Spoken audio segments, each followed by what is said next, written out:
किसी जमाने में गौतमपुर गांव में धर्मा नामी जमींदार रहा करता था। उसके अकलौते बेटे का नाम सूर्या था। धर्मा ने बहुत लाडो प्यार के साथ उसकी परवरिश की थी। सूर्या को किसी भी बात का डर या खौफ नहीं था। वो तो जैसे डर को जानता तक नहीं था। उसकी इस आदत पर सबको हैरत थी। वो बिना डर और खौफ आधी रात कब्रिस्तान जाया करता था। लेकिन उधर धर्मा को अपने बेटे की ये हरकत पसंद नहीं थी। वो अपने फर्जंद की इस हरकत से हमेशा फिक्रमंद रहा करता था कि कहीं सूर्या इस वजह से खतरे में ना पड़ जाए। अब सूर्या बड़ा हो चुका था। एक दिन धर्मा ने सूर्या को अपने पास बुलाया और कहा, बेटे सूर्या, तुम किसी भी चीज से नहीं डरते हो। अगर तुम्हारे पास डर नहीं होगा तो तुम मुश्किल में पड़ सकते हो। तुम्हें होशियार रहने की जरूरत है। बाबा, डर होता क्या है, कैसे दिखता है और हमें डरना भी क्यों चाहिए? धर्मा ने सोचा कि अगर वो डर को अल्फाज में समझाएगा तो शायद सूर्या नहीं समझ पाएगा। इसलिए उन्होंने अलग तरीके से उसे समझाने का मंसूबा बनाया। एक दिन धर्मा अपने फर्जंद को निश्चय गांव के बाहर वाक़े बरगद की दरख्त से पत्ते लाने की हिदायत दी। धर्मा ने गांव के एक शख्स को खौफनाक शैतान के हुलिये में बरगद के दरख्त पर बिठाने का भी इंतजाम कर दिया। धर्मा ने उस शख्स से कहा कि जब उसका फर्जंद सूर्या दरख्त के पास आए तो वो उससे डराए। धर्मा ने इस काम के लिए उस शख्स को कुछ रकम भी हवाले की और उसे अच्छी तरह समझा दिया कि वहां पर उसे क्या करना है। अब सूर्या उस बरगद के दरख्त के नीचे पहुंचा। वहां पर मौजूद नकली शैतान ने कहा, ए लड़के, कौन हो तुम? हिम्मत कैसे हुई यहाँ आने की? तुझे अभी खत्म कर दूंगा। नकली शैतान जोर से बोला, लेकिन सूर्या पर उसकी धमकी का असर नहीं हुआ। उसने उसे नीचे गिराया और फिर डंडे से उसकी पिटाई कर दी। नकली शैतान किसी तरह अपनी जान बचाकर वहां से भाग गया और धर्मा को जाकर हकीकत बता दी। भाई, तुम्हारा बेटा डर का मतलब नहीं समझेगा। वो जो चाहे उसे करने दो। शैतान से भी वो नहीं डरेगा, किसी से नहीं डरेगा। ये कहकर वो शख्स चला गया। अब सूर्या 20 साल का हो गया। अब धर्मा ने सोचा कि सूर्या को अगर शहर भेजा जाए तो शायद उसे डर का एहसास हो सकता है। धर्मा ने अपने फर्जंद को कुछ पैसे दिए और उससे कहा कि वो जहां चाहे जा सकता है। सूर्या ने अपने वालिद की बात मान ली और फिर शहर पहुंच गया। शहर जाकर उसने बहुत सी चीजों का वहां पर मुशाहिदा किया। उस रात उसने वहीं पर रुकने का फैसला किया। जब वह एक इमारत की तरफ बढ़ रहा था, उसे एक शख्स ने रोककर कहा, ए नौजवान, लगता है कि तुम इस शहर में नए आए हो। इस इमारत में तुम्हारा क़याम करना ठीक नहीं रहेगा। वहां निफ्स शब के बाद भूत आते हैं और जो चाहे करते हैं। लेकिन सूर्या ने उसके मशवरे पर कोई तवज्जो नहीं दी और उस इमारत में क़याम के लिए पहुंच गया। निफ्स शब हो रही थी। भूतनियां इमारत में दाखिल हुई और सूर्या को इमारत के बाहर सोते हुए देखा। भूतनियों ने सूर्या को नींद से जगाया और हंसने लगी। सूर्या फौरी उठ गया और भूतनियों पर चिल्लाने लगा, तुम लोग भूत लगते हो। तुम्हारे पास कोई काम नहीं है। तुमने मुझे नींद से जगा दिया और हंस रही हो। मुझसे बात करना है तो सुबह कर बात करो। भूतनियों ने सूर्या की बात नहीं मानी।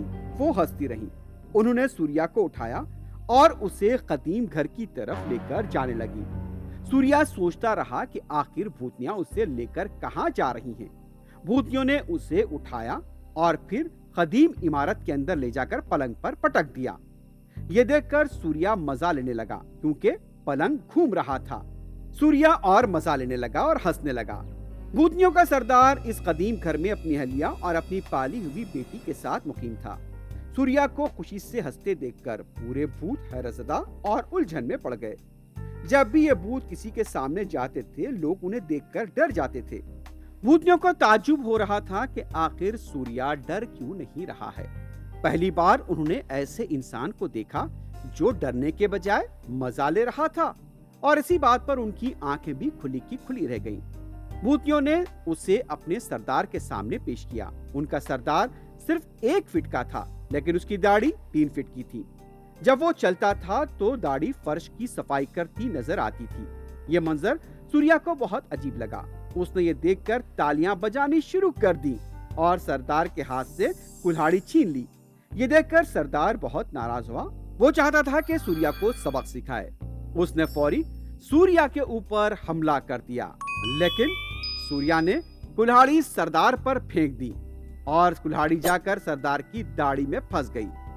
सरदार कुल्हाड़ी को हटाने के लिए चीखने लगा और डर भरी आवाज में कहने लगा, हाय हाय मेरी दाढ़ी, अरे लड़के कुल्हाड़ी निकाल भाई, तुझे जो भी चाहे मिल जाएगा।